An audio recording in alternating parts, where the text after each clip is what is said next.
Hey guys, you're in a nutshell with me, Ina. Okay, naku, may kwentong hiwalayan na naman tayong pag-uusapan.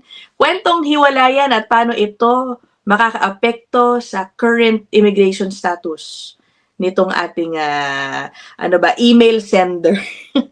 Okay, eto na naman tayo, nagbabalik ang abogadong si Jake Aguilar ng JCA Law Office. Thank you so much, Jake. Salamat din Ina, magandang hapon, umaga o gabi, depende kung anong oras yung pinapanood dito. Okay, nako, maganda yung ating storya ngayon. Na-send ko na to syempre in advance kay Jake para maaral niya, no, ang kanyang magiging advice. Ito, basta ko. Okay. Hello, sabi niya. May tanong lang daw siya. Paano yung citizen na siya at ng anak niya? Pero ang ginamit niyang status sa Canada noong siya ay nag-apply for citizenship ay single kahit na kasal po siya sa Pilipinas. So it turns out, sinubukan nitong citizen na sponsor yata yung kanyang asawa nung panahon na PR pa siya. Okay. Until, na-deny pala yung yung application na yun for some reason na hindi po nabanggit dito. Tapos mukhang hindi na siguro pinursu yung sponsorship na yun until nagkalabuan na sila at naghiwalay. Pero again, hindi pa po sila legally separated. Then, nung nag-apply na to be citizen, ayun na nga, single ang ginamit, as sinabi niyang status. Okay? Instead na married, dahil nga technically guys, kasal pa siya sa Pilipinas. So ngayon, na-approve naman yung citizenship. Okay? Ang tanong ng ating email sender who says na basta kamag-anak niya ito, yung citizen, may tendency po ba na ma-revoke ang citizenship ng kanyang kamag-anak? Pati nung anak, kasi may anak din daw eh. Okay? Or, okay lang daw ba yun kung hindi naman din daw magre-reklamo yung asawa na nasa Pilipinas? Dahil pareho naman na daw silang may ibang mga karelasyon. Okay? Ano daw ang best thing gawin para hindi ma-revoke yung status sa Canada kasi kawawa naman daw yung mga bata. Mga bata na pala, mga anak na. So, yun ang kwento ng ating email sender. What do you think, Jake? Meron bang mali? Was it misrepresentation when the applicant I don't think so. May pagkakamali pero I don't want to consider it as a misrepresentation kasi it's just a mistake. At saka hindi naman siya magkakos ng error on the part of the officer. Kasi yung misrepresentation, dapat somehow it would cause the officer to make an error. So in this case, I don't think so. And so yun siguro yung short answer muna. I think walang issue, walang problema. That's fine. Okay. Supposedly daw is married kasi kasal pa sa Pilipinas. Pero actually ang totoo niya dapat separated kasi yung Canadian dapat yung gagamitin natin, Canadian law with regards dun sa sa status kasi separated na sila. So hindi na rin tama yung married, dapat separated. May option bang ganun? May box ba na separated when you're applying for citizenship? I'm not so sure, ang tagal ko na nag-fill out nun, pero baka kasi separated or legally separated is status naman. At this point, baka maganda na i-discuss natin ng konti yung difference ng process sa citizenship tsaka PR. Okay. I understand last time na pag-usapan din natin, natanong mo yata sa akin na mahirap din ba maging citizen kasi hirap din ba siya ng PR? And then I think ang sabi natin is actually hindi, mas madali maging citizen. Mas mahirap maging PR. Kung nakatawid ka na at naging PR, madali na lang yung citizen. Basically, maghintay ka na lang ng 3 years and maging citizen. Unlike nung pagiging PR, di ba? As for most of us, I understand, including myself, yun, malaking challenge. Hindi ganun kadali maging PR ng Canada. Madami kang gagawin, madami sacrifice, etc. Pero once na nakatawid ka na ng PR, you're safe. Sabihin natin ganun. Pretty safe. Hindi pa talagang absolutely safe. Which we can discuss in some other gaya na pag-usapan natin. But, relatively mas madaling maging citizen. Kasi na lang ang napaghihintay. once na naging PR ka na. So yun lang. One major difference kasi dun sa PR, kasi family affair siya, family application talaga siya. So to apply as a permanent resident, kailangan mong isama or at least i-declare yung asawa mo, at yung asawa mo, at saka yung buong pamilya mo actually. Oo. Examinin. Ini-examine siya o yung para dun sa medical or criminal inadmissibility, mga ganon. Oo. So talagang buong pamilya yung tinitik. Pero yung sa citizenship is more on individual na siya. Okay. So, Parang ang tinitingnan lang doon how long really you've been Parang physically ganun, present in Canada. Yes. Oo.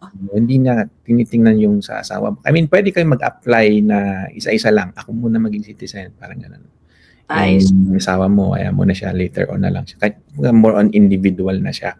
Oo. Application for citizenship.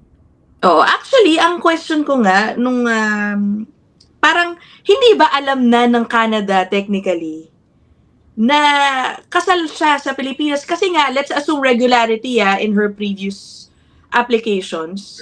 Noong siya ay dumating o naging PR, likely there was some declaration or document kung saan dineclare niya na siya ay may asawa at mga anak, hindi ba? Yeah.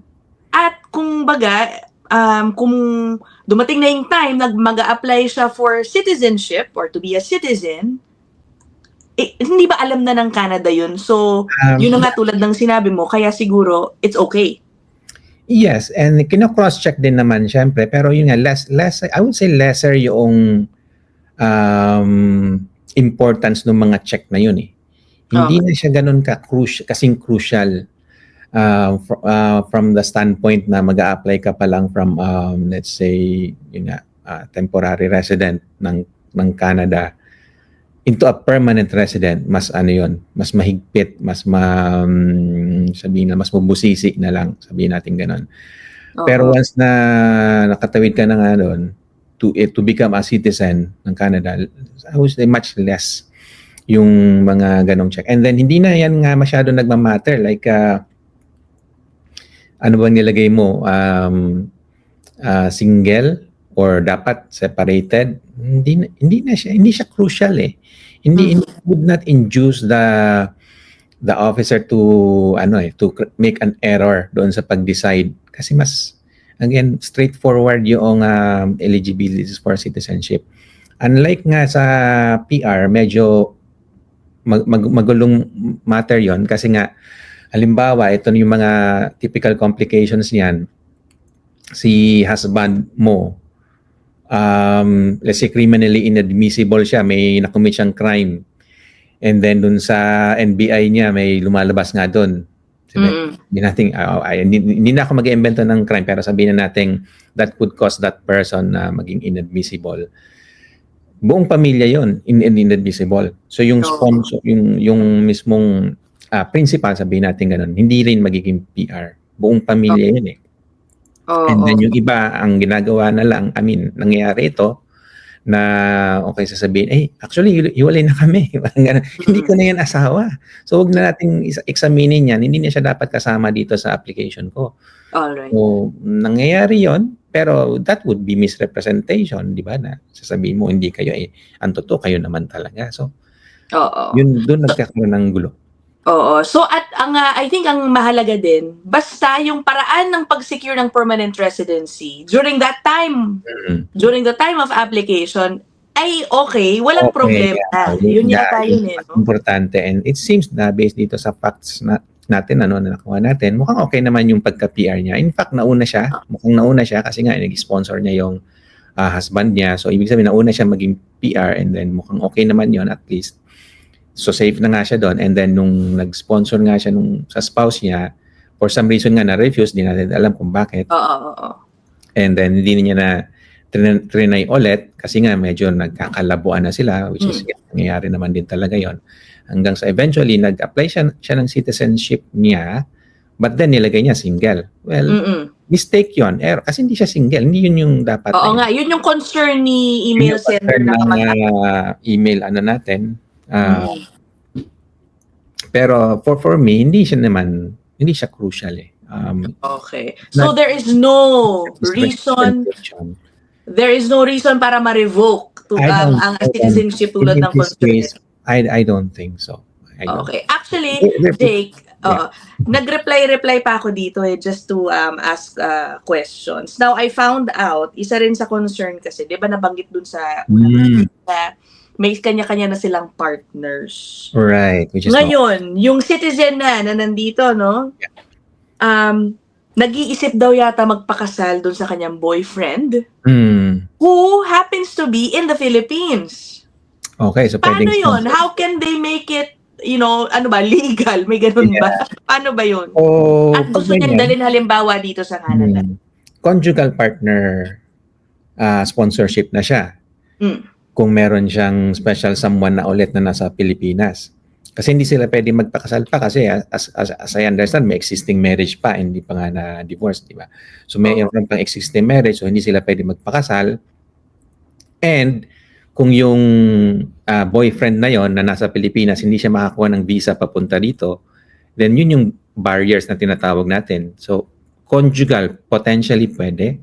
Conjugal partner sponsorship, pero kailangan i-prove nila yung barriers at saka yung relationship, syempre, dapat genuine and hindi nga for immigration purpose only. Yun. Is it the same as common law spouse? Ang kaibahan, similar, ang common law is nagsasama sila. They have to... nga pala, okay, oo. Yung conjugal, yon hindi rin kayo pwede magsama kasi nga nasa Pilipinas yung isa at hindi siya makapunta dito kasi wala siyang visa.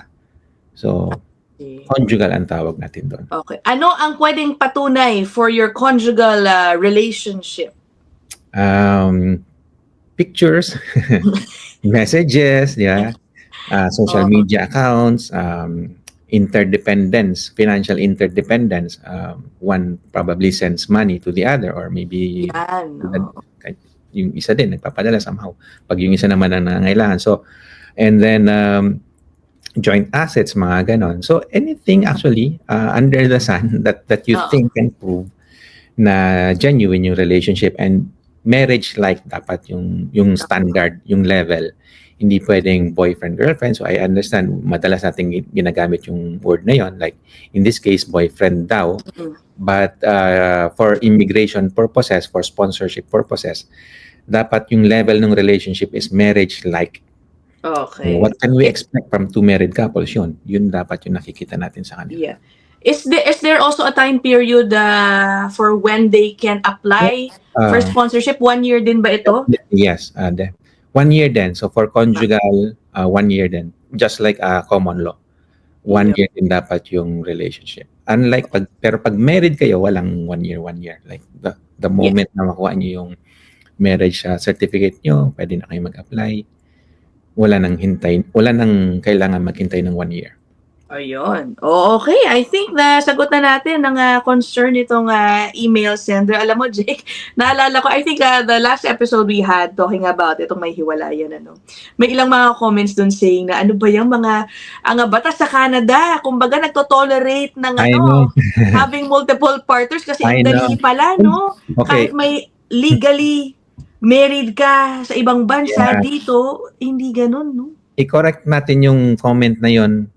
We do get those comments kasi tayo sabihin natin medyo conservative yung culture natin Filipino tayo, tsaka Asian, and then Catholic pa tayo, so the only Catholic predominantly Catholic country in Asia. So anyway, sabihin natin conservative compared sa like Western standards. Pero yun lang, tolerate ng Canada yung sabihin natin palit-palit, madaling magpalit. So, gano'n na nga. Pero hindi yung pagkakaroon ng maraming partners. So isa-isa lang. May dyan sa Canada for some for some reason dapat monogamous, sabi natin. One at a time. Yan one at a time. Yan, may fit si Canada dyan at dyan kayo pwede magkaroon ng problema pag pinagsabay-sabay ninyo. Pag hindi na klaro na, teka lang, dala-dalawa. Sino ba talaga doon yung partner mo? Parang gano'n. Dyan kayo pwede magkaroon ng problema kay Canada. Pagdating dyan, yan, may fit si Canada dyan. Hindi siya lenient dyan. That's nice. Sige nga, alam mo, mag-research nga ako ng case study na mga na nagka-problema dahil talagang nagkaroon Meron. ng sabay-sabay na Exactly. partners na Meron, meron. natuklasan ng May mga problema. ganyan, nangyayari yun. Oh, okay. Anyway, sige, for this episode, dito na po muna natin tatapusin yan. Sana natulungan natin ng ating email sender. Again, as usual, no? Anonymous po ito. Anyway, okay, that's it for now. I will see you guys in the next one. Thank you so much, Jay. No problem. Salamat din, Ina. Okay, bye! Ay, bye-bye.